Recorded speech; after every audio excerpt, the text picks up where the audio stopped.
সন্তুলার মা যিনি, যার হাতে 30,000 মানুষের পাহাড়ের মানুষের রক্ত লেগে আছে, সেই এখন আদিবাসী সম্মেলন বাস্তবায়ন কমিটির আহ্বায়ক, সে একটা চুক্তি করছিল পতিত স্বৈরাচার হাসিনার আমলে, সে একটা চুক্তি করছিল, নাম ছিল পার্বত্য চুক্তি। কিন্তু এখানে আমাদের বলে বেড়ানো হয়েছে এটা শান্তি চুক্তি, কিন্তু এই পার্বত্য চুক্তি আমার কাছে আছে, এই যে সিএসটি অ্যাকর্ড আমার কাছে আছে। এখানে তিনি যে আদিবাসী সম্মেলন বাস্তবায়ন কমিটির আহ্বায়ক, তিনি 52 বার উপজাতি শব্দ ব্যবহার করার চুক্তিতে স্বাক্ষর করেছেন।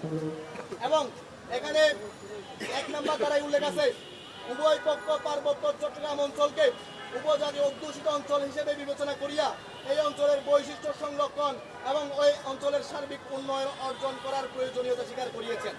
তার মানে বুঝতে পারছেন যে আদিবাসী বাস্তবায়ন কমিটির যে আহ্বায়ক, তিনি উপজাতি বলে স্বীকার করে আমাদের যে হাসিনা ছিল, সেই হাসিনা চুক্তি করে পার্বত্য চট্টগ্রামকে একটা হুমকির মুখে ফেলে দিয়ে গেছেন। সেই নিজেই উপজাতি দাবি করে চুক্তি স্বাক্ষর করে 2007 সালে যখন আইলু কনভেনশন হয়েছে, যখন আদিবাসী যে এই ইস্যুটা যখন সামনে আসছে, আদিবাসী হলে তার সুযোগ দেওয়া হবে, যখন জিনিসগুলো আসছে, তারপর থেকে সে নিজেকে আদিবাসী পরিচয় দেওয়া শুরু করছে। আমার তাদের কাছে প্রশ্ন, যারা এই ধরনের হীনমন্যতাবিহীন, তাদের জাতীয়তা আছে আলাদা, তাদের পরিচয় আছে, চাকমা, মারমা, ত্রিপুরা, এই জাতীয়তা বোধ বাদ দিয়ে সে এখন পরিচয় দেয় আদিবাসী। যদি জাতিসংঘ বলে আপনাদের এই যে 7 ভাই কিছুদিন বলছিল যে তোমরা কি এলিয়েন হয়ে যেতে চাও, এলিয়েন হয়ে গেলে তোমরা কি, তোমাদের আমি এবিসিডি দিব, তাহলে তোমরা কি এলিয়েন হয়ে যাবা? সবচেয়ে দুঃখের বিষয় আরো আছে, পতিত হাসিনা বাংলাদেশের সার্বভৌমত্বের জন্য সবচেয়ে বড় দুটো কাজ করে গেছে। এই কথা পার্বত্য চুক্তি, যে শান্তি চুক্তি নামে শান্তি চুক্তি নামে করছে, সেটা চুক্তি করছে, আর একটা রোহিঙ্গাদের পুনর্বাসন করছে। দুটাই এই আমাদের বাংলাদেশের সার্বভৌমত্বের বড় ধরনের হুমকি হয়ে দাঁড়িয়েছে। আমরা সার্বভৌমত্ব সচেতন ছাত্র সমাজ এই ধরনের যে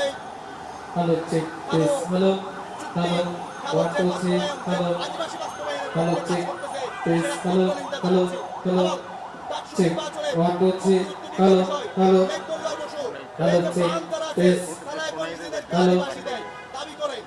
কিন্তু এই যে হেমা চাকমা, যে সাবেক ছাত্রলীগ, সে নাকি এখন আদিবাসী, সে নিজেকে অনেক বড় আদিবাসী হিসেবে পরিচয় দিয়ে প্রশ্ন করে, স্বচ্ছন্দ বোধ করে। আরেকজন আছে এই যে আপনার ছাত্রদলের যে ক্রীড়া সম্পাদক পদপ্রার্থী চিম্বা চাকমা, তার বাবা রঞ্জনমণি চাকমা আদি ইউপিডিএফ এর একজন শীর্ষ সন্ত্রাসী হিসেবে পরিচিত।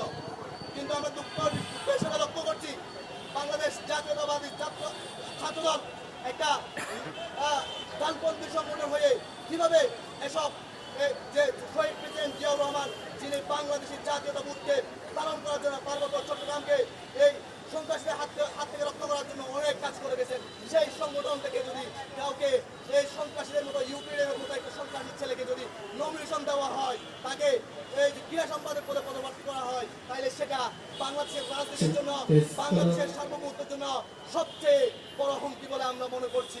আমরা সার্বভৌমত্ব শিক্ষা সচেতন ছাত্র সমাজ এই ঘৃণ্য কাজের তীব্র নিন্দা জানাচ্ছি এবং আমরা ঢাকা বিশ্ববিদ্যালয়ের সেই প্রশাসনের প্রতি আহ্বান জানাচ্ছি, যারা এই আদিবাসী নামক শব্দের প্রচারণা করছে, যারা আদিবাসী নামক শব্দকে নরমালাইজ করার জন্য কাজ করছে, যারা ভারতের এজেন্ডা বাস্তবায়ন করার জন্য কাজ করছে, যারা জাতিসংঘের এজেন্ডা বাস্তবায়ন করার জন্য কাজ করছে, যারা পার্বত্য চট্টগ্রামে বাংলাদেশের 1% জায়গাকে বাংলাদেশ থেকে আলাদা করার জন্য পায়তারা করছে, তাদেরকে অনতিবিলম্বে আইনের আওতায় এনে বহিষ্কার করতে হবে এবং তাদেরকে আইনের আওতায় নিয়ে এসে জবাবদিহিতার সম্মুখীন করতে হবে। আদিবাসী বাংলাদেশের রাষ্ট্রবিরোধী একটা শব্দ বলে আমরা মনে করছি।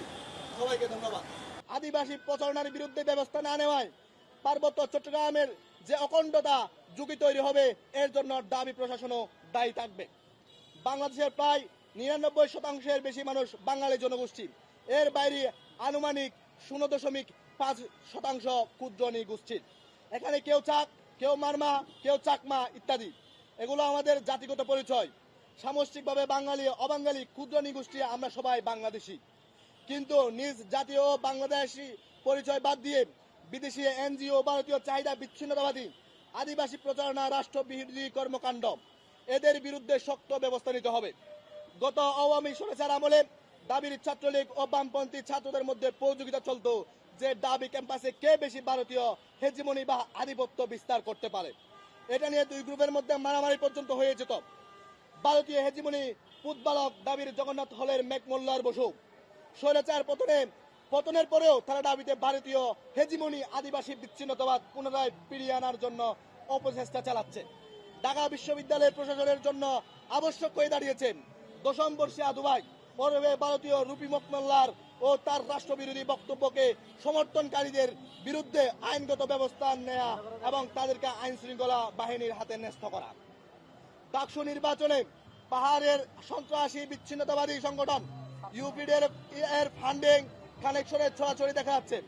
ক্ষুদ্র নৃগোষ্ঠীর প্রার্থীদের মধ্যে বেশ কয়েকজন উক্ত সন্ত্রাসী সংগঠনের সদস্য হিসেবে অভিযুক্ত। এই ব্যাপারগুলোতে দাবি প্রশ্নের যাচাইহীনতা, নিষ্ক্রিয়তা আমাদের সার্বভৌমত্বের ঝুঁকির মধ্যে ফেলবে।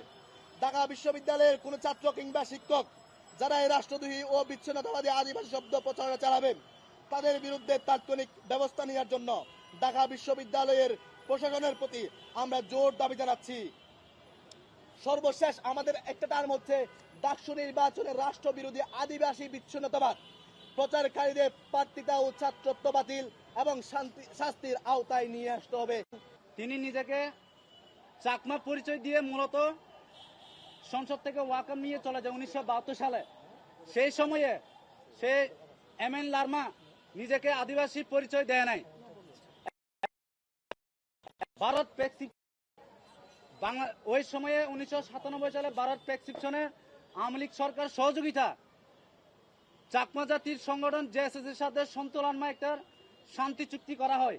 সেই সময়ে সন্তু লারমা নিজেকে উপজাতি দাবি করে